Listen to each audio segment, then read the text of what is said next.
Welcome to Movie House Cinemas. Popcorn? Yes, please. Sit back, relax, and enjoy the movie. Reclining chairs? Don't mind if I do. Action, thriller, romance, we got it all. Discover the cinema today. Movie House Cinemas, home of the movies.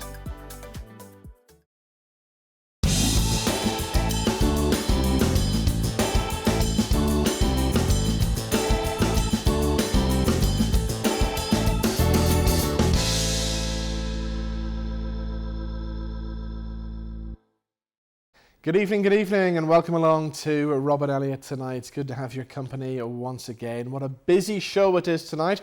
I'll be chatting to S Club star Rachel Stevens. She'll be telling us about being back out on the road with the legendary S Club. As well as that, Emily Williams, who's starring in the smash hit musical The Bodyguard. She'll be joining us a little bit later on. And we'll find out what happened when myself and Mrs. E decided to get out of town and have a night of luxury and relaxation at the Galgorm. We'll also be catching up with a Celtic sauna master as well. We'll find out about a brand new production from Partisan Productions. Also the Con O'Neill Festival. We'll find out all the details of that. And we'll have new music from Gavin Gribben. So keep it right here on Rob and Elliott Tonight.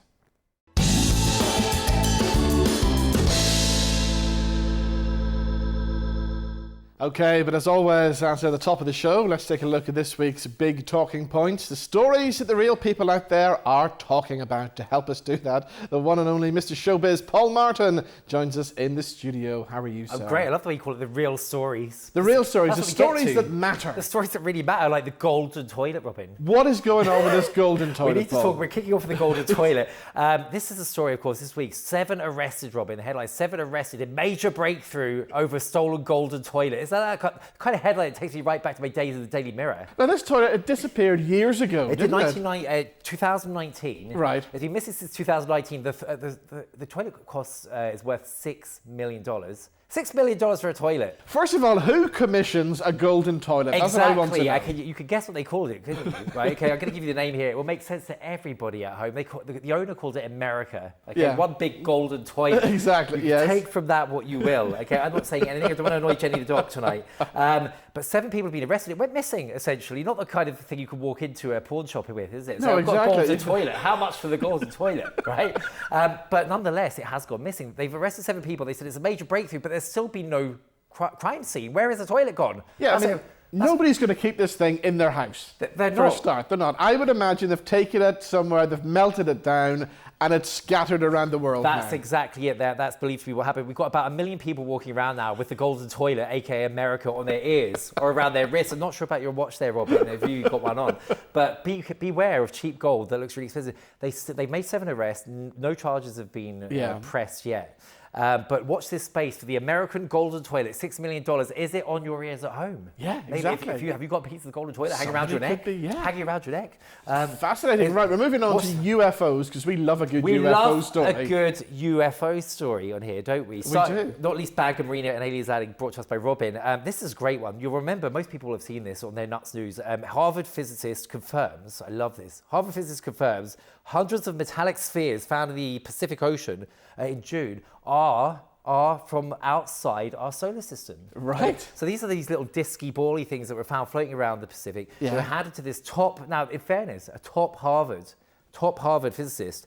He said he was going to research them. That came out in June. Run all the tests on them. Hey, presto, guess what he says? My favourite word of the year. It's going to be the buzzword of the year. Yeah. They are of interstellar, Robin. Interstellar, just so you know. Interstellar origin. They are out there somewhere.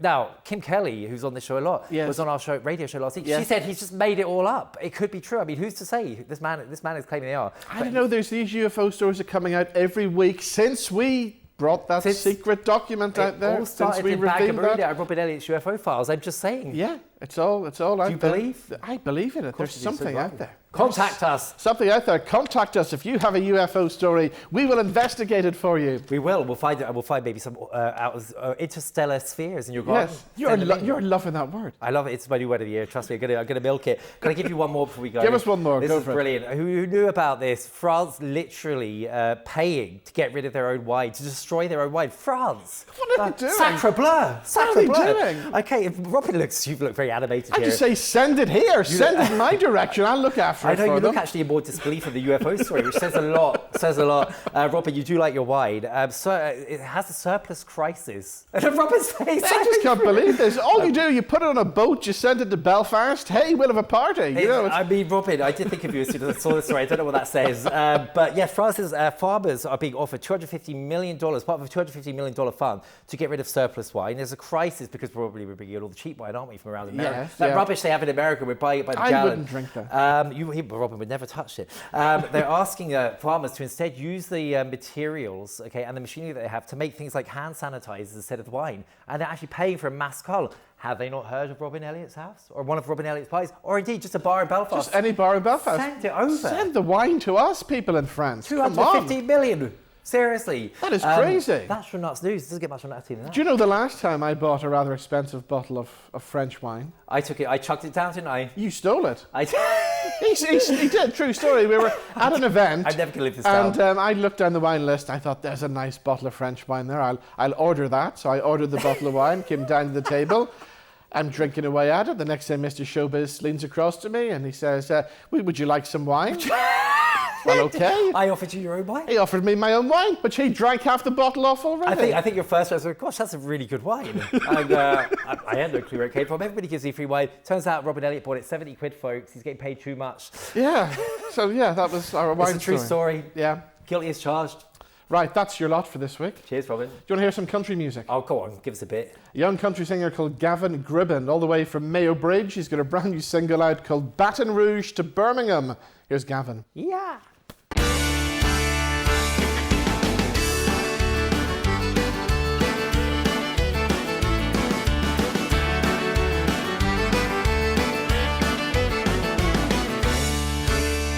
Baby, I'm leaving Louisiana in the broad daylight. Gonna be in Alabama in your arms tonight. Ain't gonna stop, gonna drive straight through. Only 399 miles to you.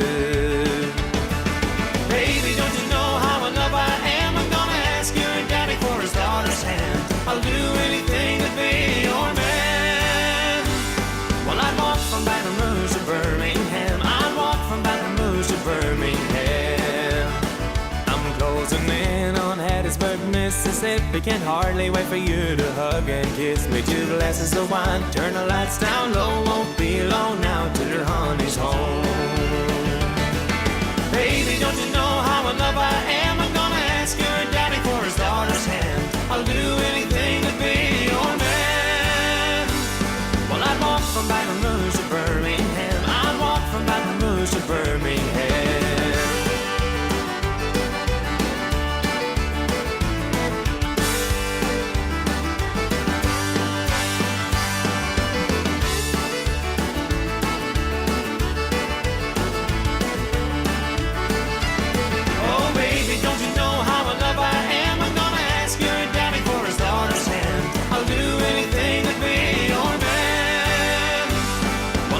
From Baton Rouge to Birmingham, I'd walk from Baton Rouge to Birmingham. I can't wait to have you in my arms. I'll dazzle you, baby, with all of my charms. I'll travel the world, I'll be forever true. Oh, be my girl and say I do. Oh, baby, don't you know how in love I am? I'm gonna ask your daddy for his daughter's hand. I'll do anything to be your man. I'll walk from Baton Rouge to Birmingham. I'll walk from Baton Rouge to Birmingham. Oh, baby, don't you know how in love I am? I'm gonna ask your daddy for his daughter's hand. I'll do anything to be your man. I'd walk from Baton Rouge to Birmingham. I'd walk from Baton Rouge to Birmingham. I'd walk from Baton Rouge to Birmingham. I'd walk from Baton Rouge to Birmingham.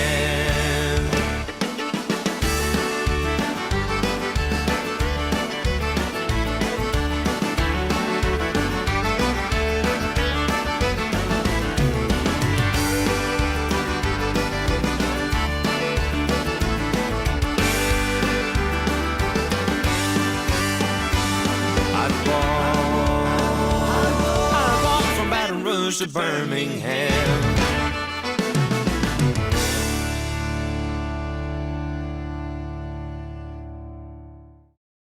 Right, still to come on the show this evening, I'll be chatting to Rachel Stevens. Also the star of The Bodyguard, Emily Williams, will be with us, and we'll find out what happened when I decided to have a night of luxury and relaxation at the Galgorm. I'm going to find out about a brand new play called Shared from Partisan Productions, and we'll do that right after these.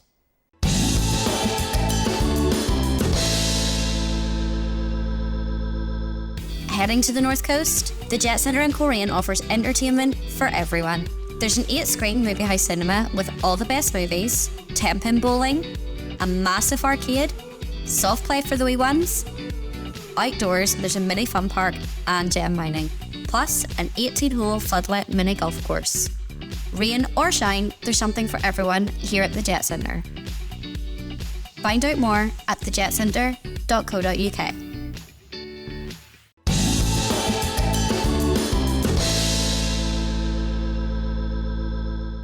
So welcome back to Robin Elliott tonight. Still to come, we'll be chatting to S-Club star Rachel Stevens. But before that, we're talking theatre and a new production called Shared from Partisan Productions. We're going to find out more because playwright Fintan Brady and actor Sorcha McElroy join us now in the studio. Guys, welcome. Fintan, I'm going to start with you because this is something a little bit different, isn't it? It is. I think it's different for a couple of reasons. One reason is it's a show about housing. Yeah.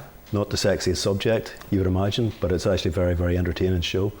And the second thing is that the style in which we produced it is using a forum approach, which means that we're actually asking the audience to help us transform the scenarios that we kind of present and come up with. It's been a while since something like that's happened. I'm thinking back to my theatre days or studying theatre studies stuff. Augusto Boal was the big name in forum theatre, wasn't he? Yep, it's quite often, the forum approach is quite often used in workshop settings, you know, to deal with specific issues. It's unusual, very unusual actually, to have it as a kind of a broad audience entertainment piece. But it actually is really, really effective. We always find that the second part of the show, when we get into the forum part of it, is easily the more entertaining part of the whole gig, because you never know what's going to happen. Every audience is different, and what's really useful about it is that most of the time when audience members are on their own or with friends, they're not aware that a lot of their concerns are actually shared widely, and that other people have ideas on the subject, and this gives folks an opportunity to share that, sometimes to vent their spleen, but also to ask questions, to test solutions, and have a great night, have very, very good fun. So. And what about as an actor in one of these shows as well? Because you never know what's going to happen in those situations, do you? Yeah, I mean, something like that, thing like that can be a bit daunting at times, but like we're a group of actors and we all support each other, and in terms of like the improvisation and stuff, it can be a bit, as you said, like you don't know what can happen, every night's different, but that is, if you like embrace that, I guess that's the exciting thing about it. And we're never left hanging, I don't think, so yeah. So what's the kind of main idea then behind Shared? What's the story behind it all then? Well, obviously housing, social housing, in terms of Belfast and the Ormer Road specifically, and just the difficulties and the problems that lie within that, within getting housing and how it's allocated. Obviously there's different things that come up, like the list, and different things that we can all look at in our daily lives. I mean, you mentioned the list there. I mean, you see this thing popping up on social media all the time, people crying out for housing. How do I get on the list? How do I move up the list? I mean, it's out there, it's happening still, isn't it? It's an interesting thing, even from a dramatic, theatrical point of view, because it is a kind of an overhanging mystery. Yeah. You know, you talk to anybody who's involved with housing, and you're not talking to them very long before they'll admit that the housing list, the housing allocation system, is not working. It's not. There's nothing better at the minute. Yeah. But what we hope to do with the show, for example, is we get people talking about it in a forum which nobody's threatened. It's fun, but it also allows people to say what's really on their mind. Yeah.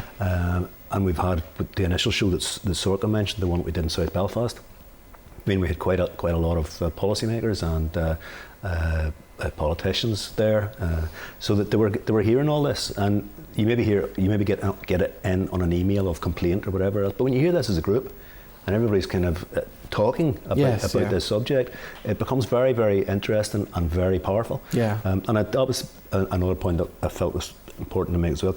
This show was commissioned by Clonmel Housing Association. Yeah. They're the first housing association to kind of take this head on and to approach it using a public forum, to use theatre to do this.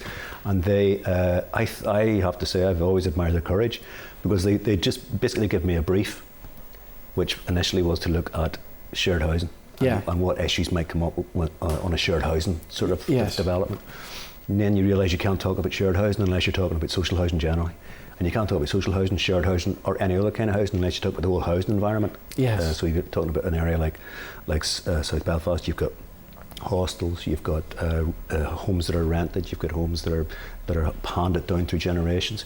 We're working now, the second show, the show that we're talking about now, the one that's going on tour. I mean, we're looking at what goes on outside of Belfast. So you've got somewhere like Newcastle, for example, where you've got seasonal. Yes. You know, and a lot of houses are empty. Basically, folks only there at a weekend. Yes, and there's issues just about the services that are provided to folks who actually live there all year round when the tourist season ends. Yes, you know, so there's issues like that. As I say, Cam will give me that brief, and you realise this really, really quickly as well. When you're talking about this subject, you're talking also about aspirations. Mm-hmm. You're talking about the desire to build the futures. Why are things changing? Why are these new people here? Those kind of questions. So a lot of those are very tough subjects, and the issue of the list is the one that generally got a lot of people going. And obviously here in Northern Ireland, the whole religious divide still comes into play here as well. You're talking about certain estates in certain areas and stuff too, doesn't it? Yeah, it kind of limits in some cases it limits your choices of where you would feel safe to live. Mm-hmm. And that's unfortunate. And I think it had been improving. I'm not sure, because we've been researching this again recently just so we bring everyone up to speed from last year. I'm not sure that the improvements have been continuing. The environment's a bit tougher now than it might have been.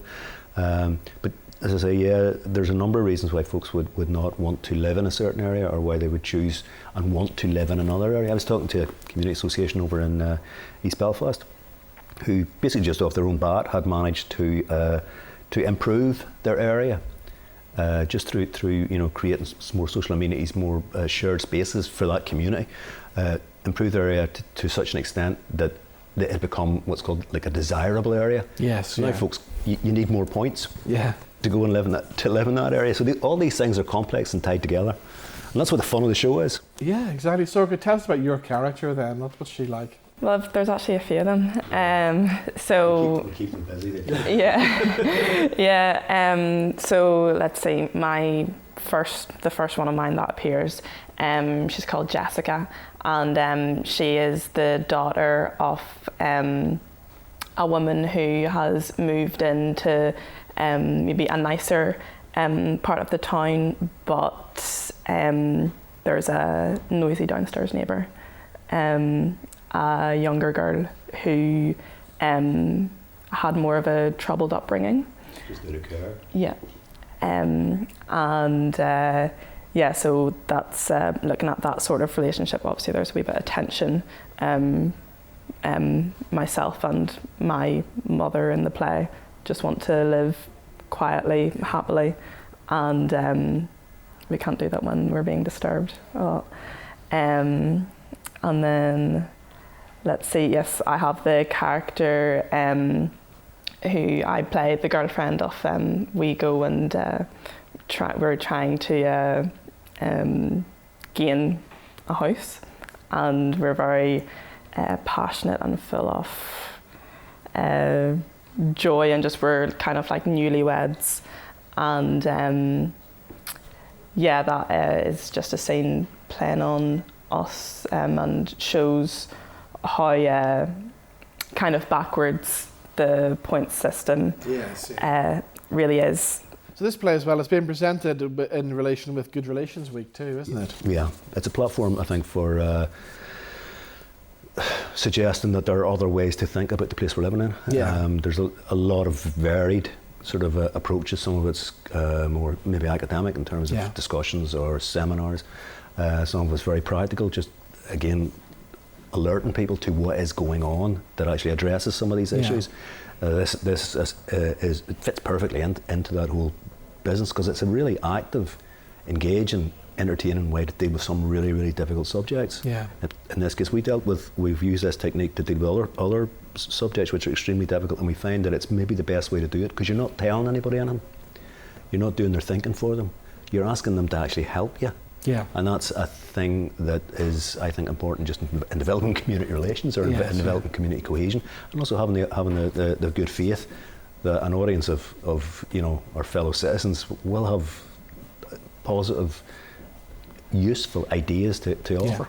So and I think in a lot of cases, people that we would tend to work with have never been asked, what they think about something. They've been essentially told, or they pick up messages. And what's one of the issues we deal with in the show as well is this sort of a kind of miasma of social media and rumour and stereotypes and all the rest of it. So you kind of form your opinions in a way that doesn't allow you to make the most happy choices. So this is kind of what we're looking at and what we're trying to address with the overall production. So you're taking Shared on the road. You start off in Cookstown, don't you? Each of those shows, and we'll discuss it at the show, but each of those shows is accompanied by a sort of workshop. Okay. So it doesn't happen that night. It'll happen the day after, maybe the day after that, depending on what our audience tell us would be a good time to do it, because they'll know the local conditions and where people are at during the day and so forth better than we might. The workshops are really intended to take some of the ideas from the show, work with local people just to using kind of just a bit of theatre, fun stuff, but you don't need to worry about never having done theatre. It's just a bit of crack. Yeah. So we're looking to kind of maybe identify some stuff that we're missing in the show that could maybe be used to develop it, and we're also looking to test whether this approach is useful maybe at the really ground level, the nitty-gritty level of how you deal with relationships between neighbours. Yeah. Would that work? Could you see yourself using that as a community development worker, or as somebody who's involved with housing, for example, or as a tenant? Or as maybe a member of a resident association? Can you see that might be a way to actually deal with difficult moments? Yeah. So hopefully there'll be good take up on that, because from my point of view, I want to hear what people are saying. Yes, exactly. Yeah. You want to be sure that you're on top of stuff and that the thing is fresh. So it sounds like a great play. If people want to get tickets, they're available from Eventbrite, aren't they? You have to go to Eventbrite. The tickets are free. Right. We're trying to make sure that it's accessible to as everybody. There's no excuse. On that level. Yeah. It's great crack. It's we'll probably be supplying refreshments and what have you as well. But you need to go to Eventbrite to book it, and you need to make sure that you include the question mark. So the show is called Shared. So you search it, Shared, SHARED question mark. Okay. And that'll take you right to the point of entry. Brilliant. Well, Sorcha and Fintan, good to see both of you. The best of luck with the tour. Thank you. Thank you very much. Thank you.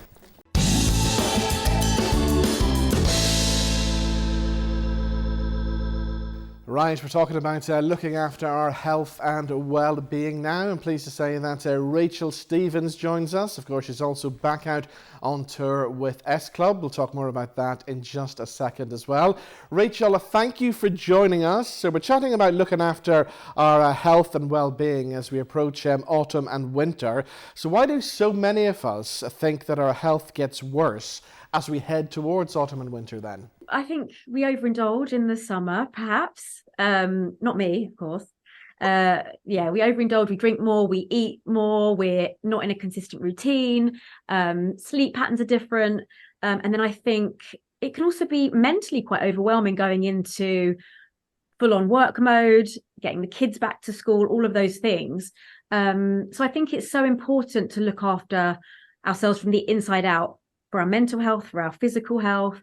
And I've teamed up with Activia, so it's such a great campaign to help bring awareness of how important it is to support our gut health and our well-being from the inside out. It's important to have the balance and have a good, well-rounded diet, all the things we know. I mean, we're so lucky to be so much more educated now with our well-being It's just that life is so full on busy for everyone, isn't it, these days? So it's just getting the balance. Now, what about you? Because you're always keeping busy. You've got a family to look after as well. So what about looking after yourself? Do you keep up a good, healthy routine? Is it something you've always been good at? Oh, God, it's so difficult. It's difficult being consistent because things are ever changing all the time. So it's it goes back to, for me, it's trying to work out small things that work. My head at the moment is swimming. We're about to start tour rehearsals on Monday, so that's all kicking off. I'm trying to organise getting my kids back to school. So for me, it's like my head is in sorting the kids out and making sure that we're eating well. We're getting a really balanced diet, which is high protein, fibre, so lots of fruit and veg, obviously. Yeah. Sleep more, get more sleep. That's difficult as well, getting to bed early. But also balance, like enjoying life too. And so I was just talking earlier about how excited I'm about getting back out dancing again, and how I just recommend that for everyone. And it's free and it's easy and we can all just dance around the house, so it's just the best thing. I can't wait to get back into that routine. My body just and my mental health is so much better when I'm energized and dancing and moving. So what about touring this time around? Is it going to be more relaxed and chilled out than it was the first time round? Are you going to enjoy it a lot more? We thought it might be more relaxed and chilled, but it's definitely not going to be more relaxed and chilled.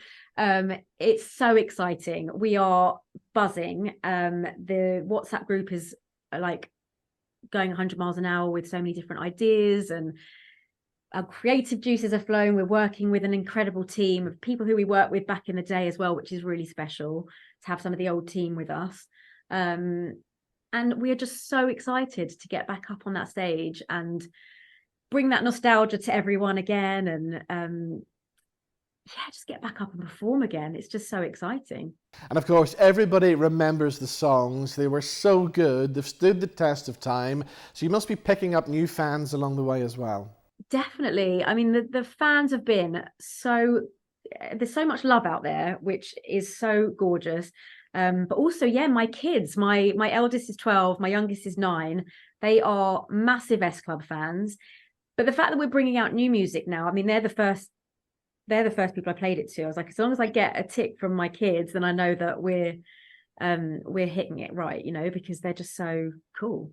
And of course, there is going to be a sad element to the tour this time around because, of course, sadly, Paul isn't going to be with you on stage. Yeah, we've it's been I don't even know how to put it into words really, the last few months. But it's definitely brought us closer together as a band. We've been sharing after he passed, we had time to just be together and catch up on memories and share, stuff about Paul and just talk really. So it's definitely brought us even closer together. But what is really special is this tour is going to be obviously a celebration of everything, but it's going to be a tribute to him too. So and so we're so lucky to have all the memories that we have and all the footage we have, and that just seeing a little tiny bit of it on our new music video for the new single is so special. It's really going to be emotional, but also incredibly joyous and fun and a massive celebration. Now, I've been playing your records on the radio right from the very beginning, and I remember watching you guys burst onto the music scene way back then. It looked like you had the best job in the world. You were having a great time. But what was it like being so famous at so young? It was a whirlwind. It really was. Yeah. I mean, it was quite a slow process in the build-up to releasing the first single. We had a lot of time to sort of get to know each other. The process was quite slow in terms of how we all kind of came together. It was like an audition process.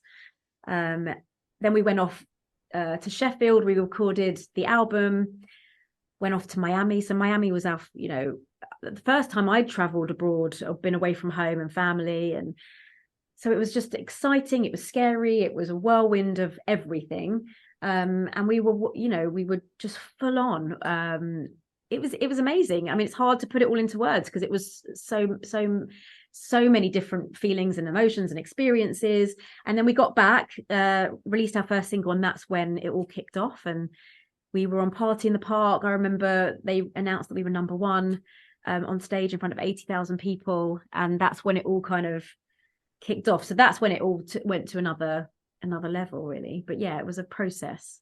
And do you think you're going to get the same buzz walking back on stage this time around? Oh my God, and some, I think. I mean, I was just saying earlier, I was listening to some of the arrangements that are coming through now for the tour, and I was like getting goosebumps and feeling emotional, feeling excited. I mean, it really is going to be really special. And just coming back to the health and well-being stuff, if people want some more information on anything you've talked about earlier, where can they go to for that? www.danone.co.uk, and that will tell you all about the campaign with Activia that we're working on, and how to support your gut and your gut health and general well-being, and there will be lots of tips on there and things. Well, Rachel, it's been great talking to you. Thank you for joining us, and of course we'll see you back out on tour with S Club. Oh, amazing. Thank you.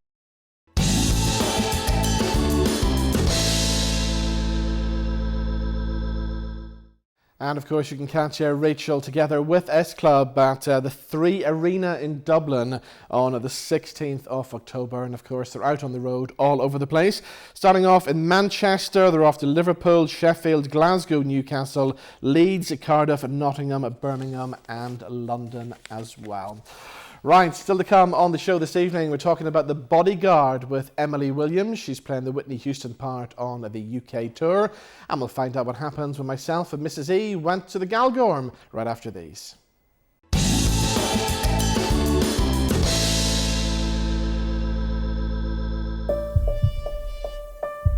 Here we are on the north coast, where sporting legends are made.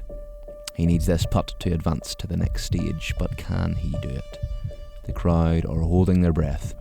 Can he cope with the pressure? Dad, would you take the shot? Yes! Yeah. Well.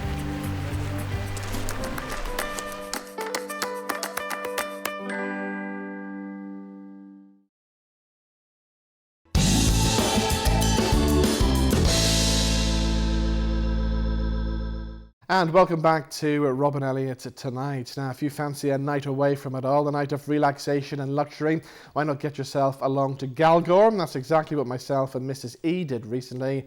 Here's what happened.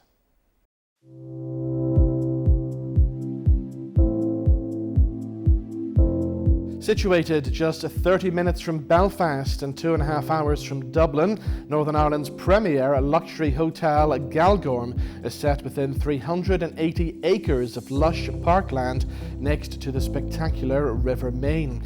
And having already invested £60 million since 2010, in October 2021, Galgorm announced a further £30 million investment to expand and enhance its resort and spa facilities by 2027, securing its position as a world-class international tourism destination.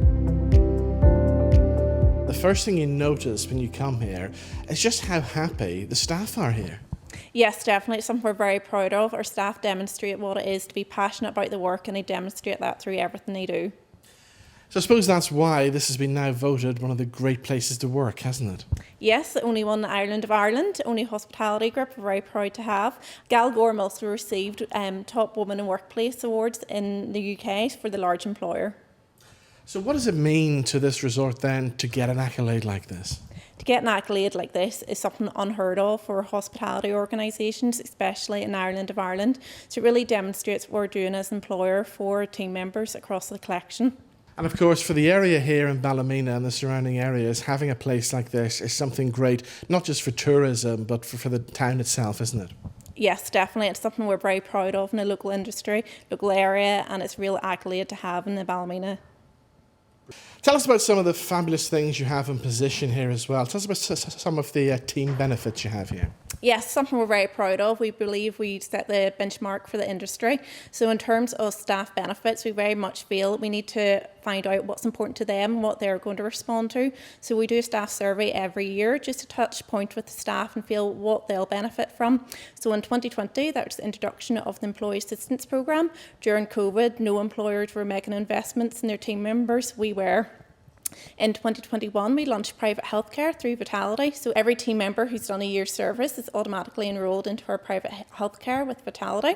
And then in 2021, we also introduced further investment into our training platforms. So we introduced Flow, which is the online training platform. And we also developed our own training academies with ourselves and with NI Hospitality School. So we have the Bar Academy, the Food Service Academy, the Chef Academy and the Spa Academy.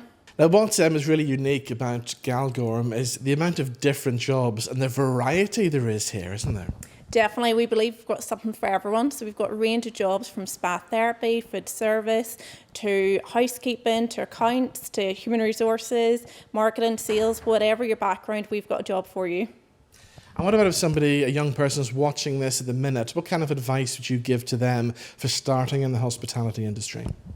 In terms of starting out in hospitality, it will really give you that grounding. So in terms of customer service, working as part of a team, problem solving, no other industry will really provide you with that skill set that's so important in your early career. It can be transitioned into further careers outside of hospitality, but we believe in the feedback from other employers, other sectors, is hospitality really sets the difference and really has that milestone for young students then coming on board. Now, something else that's very important in the workplace these days is to think about mental health and things like that. Mm-hmm. Mental health is just as important, if not more important, than your physical health. So we as a company have invested further and further money into that. So in terms of creating a wellbeing and diversity champion, we have over 20 champions across the collection from a range of different roles, backgrounds, ethnicities. And part of that was the introduction of our mental health first aiders. So we have 40 mental health first aiders across the collection. And that's really touch point with staff if they're ever going through any personal issues. They know there's different key areas as team members that they can come to and approach about these issues. And again, we also have our employee assistance programme. So that's 6 face-to-face sessions per year, plus 24/7 unlimited telephone sessions as well. And that also extends to the family members. So I think as hospitality, as an industry, we're really setting that standard for the support around mental health and creating that awareness and support in the workplace.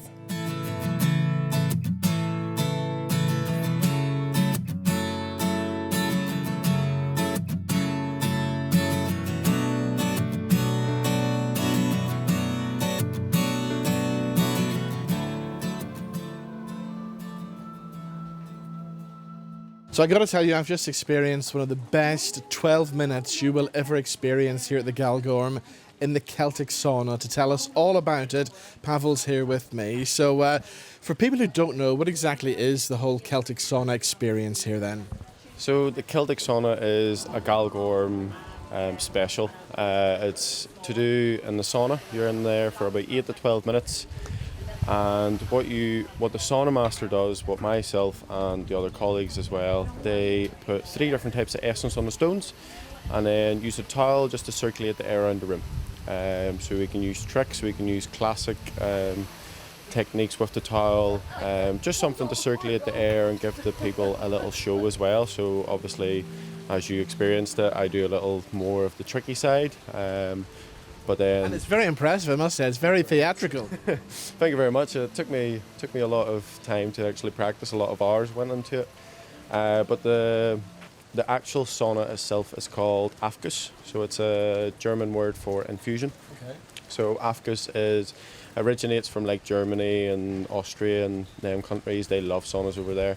And it's the theatrical side of it basically, and then Celtic sauna is what Galgorm has. That's their brand, but the Afkus is basically the big name for it. You can play about with the smells and you can play about with the oils and essential oils. Okay, so as well as being relaxing and so enjoying as well, there are health benefits to this, aren't there? Yes, there's a lot of health benefits. Very good for sleeping. So I know myself, I had a problem with sleeping before I started doing these. But now I don't know if I'm just tired, but it puts you to sleep. It relaxes your body basically. Very good for opening up the pores, so sweat all the bad stuff out of you. But it's the respiratory system, the bones, the muscles, the joints, like your whole body gets a new shock, basically a shock to the system. Red blood cells get dispersed, white blood cells, like everything. It's very good for your body. Either like once or twice a week to do a sauna. It doesn't have to be a ritual like that, I could just be sitting in a sauna. But the ritual obviously enhances and it makes it easier for you to sit in a sauna. So when you're sitting in the sauna, it gets a wee bit claustrophobic and a wee bit boring because you're just sitting in the sauna sweating. But because you have someone in there, it's 12 minutes, and most people, like I've experienced, people coming into this ritual, they always say to me, it's just like, I don't know if I can stick it. Yeah. And I'm like, just try it. Yeah. You can walk out any time, like we're not closing the door or anything. And usually they are the people that stay on the whole 12 minutes, even though the last 3 minutes of it is very intense with the heat, especially with the towel. But they all stay and they really enjoy it. Okay, now there's the World Championships coming up as well, which you're going to, aren't you? Yes, there's a World Championships, and that is held in Sauna in Germany. And the sauna it holds 250 people. Wow. Crazy naked German people, as Lasse said one day. It holds 250 people, and it's a massive sauna. The one in Saitama is actually an upside down ship. So they actually flip the ship upside down, and that's where the sauna is. The stones are probably 5 meters by a meter. So it's a very large sauna, and you either have a single, which I'm competing in, or you can compete as a team. Right. Great to see Northern Ireland been putting on the world sauna map now as well, isn't it? Yep, no, I definitely. I know last year because last year me and Deborah Carr, we went to Holland. That's where the World Championships were held last year, and we went there. And Japan was actually that was their first year competing, and they done brilliantly. And then we were showcasing UK that we can actually perform this. So we done a tribute to UK basically. So the first round was Scotland. So we done something about Scotland, Scottish music, and then the second round was Wales and Northern Ireland together, and then the last one was like London based and stuff like that. So we sort of done 3 rounds of what England is, and then this year obviously I had to create my own story basically. So I just sort of thought, like, if I'm bringing everything together, the first championships, I'm guessing I'm going to do a story about myself. But next year I already have something planned out, so hopefully it'll be good. Well, you know what we'll do? We'll come back, we'll catch up with you next year. But in the meantime, thank you for having us at the Celtic Sauna, and the best of luck with the championships. Thank you very much.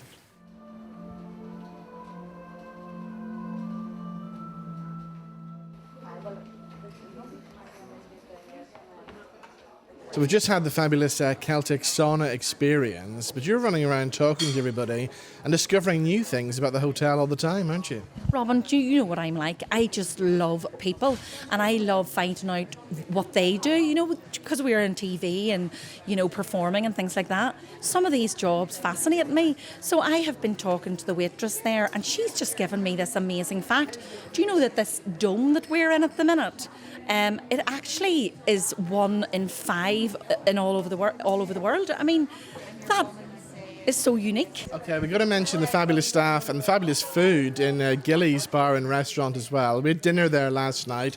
I had the duck, which was cooked to perfection, and I know you had this gorgeous fish dish, didn't you?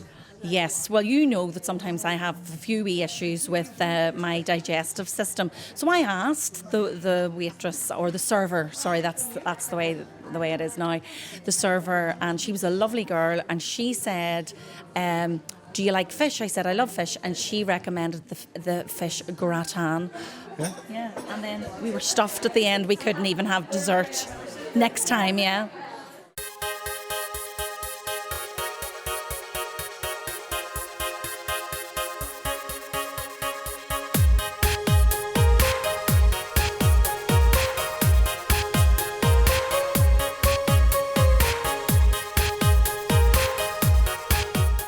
Okay, so I've just found my favourite place in the hotel. This is the first time ever that I've been in a gin library. Now, for gin lovers, this is the place to come, isn't it? The best kind of library about.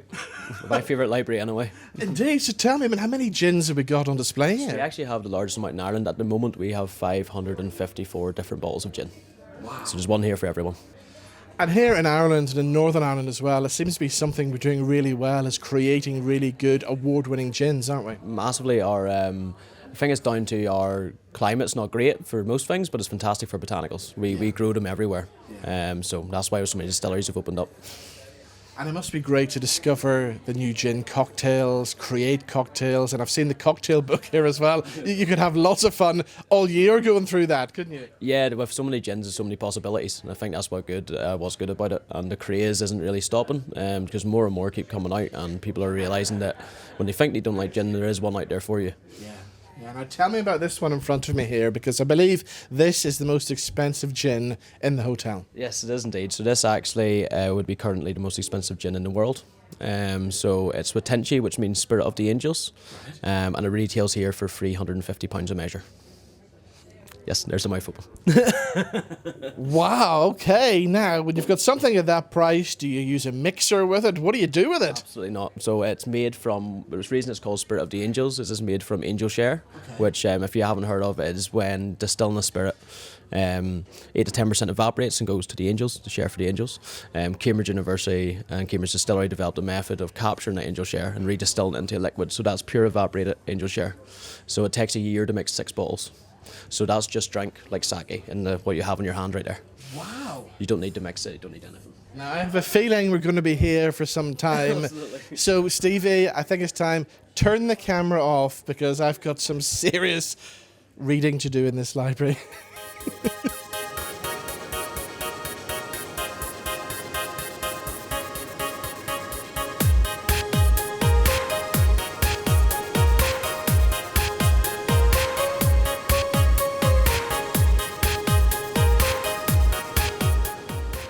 And a big thank you to everybody at Galgorm for looking after us. It was such a fabulous couple of nights. Right, still to come, we're chatting to Emily Williams, the star of The Bodyguard, right after these.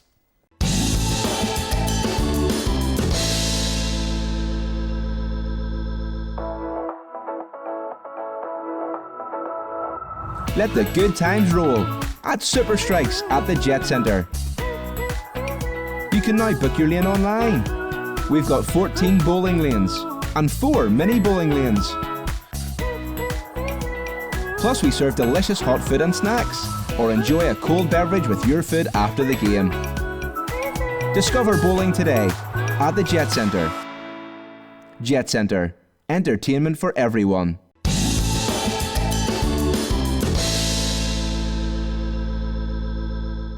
Now, the smash hit musical The Bodyguard is heading back out on a UK tour. It comes to Belfast's Grand Opera House from the 25th until the 30th of September. And I'm pleased to say that the lady who's playing the part of Rachel Marin, the Whitney Houston part in the film, she joins us now on the line. Emily Williams, how are you? Good, how are you? Very well, thank you. So I know we join you right in the middle of rehearsals for the Bodyguard tour at the minute. Things must be crazy. I am, absolutely. Just obviously making sure that my body and my mind is in the right place for it. Getting ready, obviously, to dive into the character of Rachel Marin. So to dive into that character, you have to be fit. You have to be spiritually connected, physically and mentally. So yes, she is definitely preparing for the role. Now, when you look down the list of songs featured in this musical, they're all massive numbers, aren't they? Oh my God, babe, you're telling me.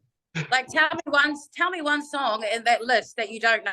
Exactly. So when it comes to The Bodyguard, people know all the songs. They're big fans of the movie as well. So actually, there is a lot of pressure on you, isn't there? There is a lot of pressure on me. I think there's a lot of pressure on any person that plays Rachel Marin. Obviously, because of the original artist, Miss Whitney, played it and she done the album for it. You have to have some big kahunas to be able to fit into those shoes, because that's not an easy thing, I will say that. And what about Whitney Houston? She must have been a massive influence on your career. Absolutely. What artist was she not? Like, she's every female singer that I know, especially of my generation, they were definitely highly Whitney fans, and I feel like if she wasn't there around our generation, we wouldn't sing the way we do. So she's definitely a huge inspo. Now, Whitney's musical roots started with gospel music, and that's something where your music roots started as well, back in the kind of gospel tradition, didn't it? Yes, I learned to sing at the age of 5. I was thrown on stage by my father. He was a evangelist at the time for a particular church, and he asked me to go and sing, and I said no. So he forced me up there, and I guess that's where it all started for me, at the age of 5, on a church stage, really. And of course, you went on to do Australian Idol. That must have been something that was very good to do. Oh my gosh, I will remember that for the rest of my life. Like, that's probably one of the biggest. For me, it's a huge highlight because it was an entry into this industry. Also being at the time, like a young mum at the time, and being thrown on a stage, a renowned stage at that age, was a huge experience for me that I will never ever forget. Now, when you got the Australian Idol gig, you were working as a forklift truck driver, weren't you? Yes, honey. She was making that coin. Yes, she was, darling. She was working as a forklift driver. She was loving her job, and she thought that was it at the time. Because in Australia, when you work, graveyard shifts, it's a good, you get some good coin. So I thought I was living the best life ever, and then I went and auditioned, and the rest is history, really. Now, what about playing a part like Rachel Marin? This must be the ultimate dream job, is it? I'm sure there's a lot of girls here in the UK that would love to play this part, or love to sing Whitney, and but no, they were pretty adamant. They were like, no, we want you. I was like, oh, okay, I hope you're ready, because I'm a whole lot of character. Exactly. Now, what about a favorite part of the show? What's yours? My favorite part of the show, besides kissing Frank, would probably be the parts where, as I think, the vulnerable parts that people get to see with Rachel is my favorite parts to play, because obviously on the movie you can tell Whitney's a bit of a diva. So I had to really find some parts in the story where she looked felt a little more bit real, and people could identify with her somehow. What about a favorite song in the show then? You know what? You're gonna laugh at me, but I love singing them more. But my favorite song is actually the song that I don't sing. It's Nikki Marin actually my sister on the show actually gets to sing my favorite song, which is "Saving All My Love." I love that song so much. Because I tour Australia, and that's one of my favorite songs. One of the songs that I choose out of the Whitney repertoire to sing. And every time I hear, her name is Emily May. It was her birthday yesterday. Every time I hear her singing it, she just does it so beautifully, and I'm just like, man, I miss singing that song. Now, I was going to ask you as well to give us some advice for any performers out there who would love to do what you're doing today. And then I read on your Instagram a quote that you had. We actually said that you're still learning yourself every day. Absolutely. I have students in Australia, and the one thing that I always tell them all is remember to remain a student. Because the day that you think you know everything is the day that you've lost. Be teachable, because there's many things that we need to learn as human beings in general. So honestly, my advice to anyone that wants to follow in these footsteps, or is looking to come into the industry, is to, one, be yourself, remain a student, stay hungry, and just learn your craft. Just continue to learn your craft. Don't ever give up, because you got to know like 100 times. You have to keep going, keep auditioning, because that part that's supposed to be yours will come to you. It's just all about timing, honey. All about timing. Well, Emily, it's been great talking to you. The best of luck with the Bodyguard tour, and we look forward to seeing it when it opens in Belfast on the 25th of September. Thank you for joining us. I will. Thank you so much. I hope I get to see you in Belfast too, babes.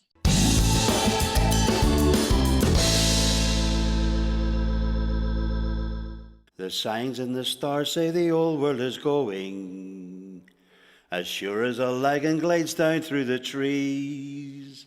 The red sailing sun behind Knocker is glowing, firing Black Mountain and staining the sea. Sad song now, world gone now, fair Clandy boy has fallen, gale keening at evening in the grey mists of old Castlereagh. Right, another day here in Belfast and another festival on the way as well. This time the Con O'Neill Festival, which is taking place this coming Saturday and Sunday. To tell us more about that, Stiofan Carson joins us in the studio. How are you? Very good, thank you. Thanks for having me.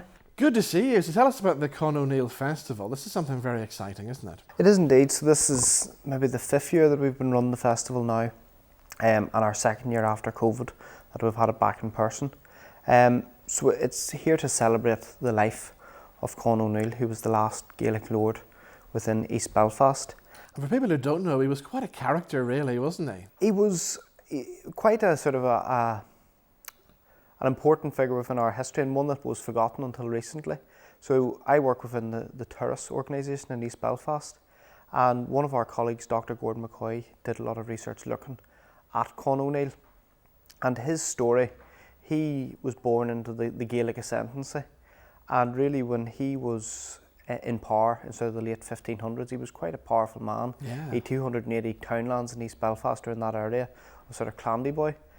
But he got involved in a bit of debauchery, and he basically was having a night out, and he sent some people into Belfast to get some wine, and they got into a bit of a brawl with some English soldiers, and he ended up been put in prison. Right. And then he was conned. Right. So Montgomery and Hamilton, who were two men that were involved in the plantation of Ulster, they managed to get 2/3 of his land from Con. So his decline almost was mirrored by the plantation of Ulster. So a very important figure within our history, because his life saw the change from that Gaelic ascendancy into the plantation of Ulster, and his land was very much a springboard for the plantation. So our work really on this festival is to highlight that piece of history and to celebrate the life of Con O'Neill. Now I did the tour with Brian Irvine recently around everywhere in East Belfast, and I mean I found some things out that I never thought I would know about. Different places, place names, the background to it as well. I found it really quite fascinating, that tour. So yes, we're having a number of tours. We have our Gaelic East Belfast tour, and that really looks at that hidden history of Gaelic East Belfast, going right back to the 800 AD through to present day. This Saturday we're having a Con O'Neill tour, so that focuses specifically on Con O'Neill, on his life, where he was inaugurated. We look at his the Con O'Neill Bridge, and then we also look at where he wanted to be buried and where he actually ended up being buried. So we look at his life really from the cradle to the grave. As well as that, we have a number of events. So on the Saturday we have a family fun day, so bouncy castles and all sorts of stuff for the kids. We have our bus tour, as I said, and then on the Sunday we actually have a family day up in Lisnabreeny Fort, where we are going to have a reenactment of the inauguration of Con O'Neill. Wow. So it's something quite special. And I was up at the fort and I didn't even know it was there. And a lot of people don't know it's there, don't they? No, it's we look at the history of Belfast, and obviously Belfast's a very vibrant, changing city, but we have parts of history which are well over 1,000 years of age, and it's fantastic that we have those opportunities to actually look and celebrate that part of our history. So if people want to make it onto one of the tours, if they want to get involved, how do they do that then? Go online, so you go to journeyeast.uk, and then you can book directly there for the tour itself. We have 7 or 8 spaces available. For the events on the day, so on the Saturday we have the fun day, and that is just turn up. Turn up at the door in the Skenos building on the Newton Ards Road. We also have on the Sunday a family day at Lisnabreeny Fort, and we'll have a bus which will be leaving from Skenos, and that will be from 1 p.m. So if you arrive at about 12:30, there'll be a shuttle bus taking you up to Lisnabreeny Fort. Brilliant. As I say, I did the tour recently and I found it absolutely fascinating. So if you want something a little bit different this weekend, it's definitely the tour to do, isn't Absolutely. it? No, definitely. Well, good to see you, and the best of luck with the festival. Cheers. Thank you very much. You. All gone now, all done now, all the stones have been broken, all gone now, all done now, old Con has gone away. Right, that's all we have time for on the show this week. Thank you for joining us on the show this week, and we'll see you back here same time next week. Bye-bye.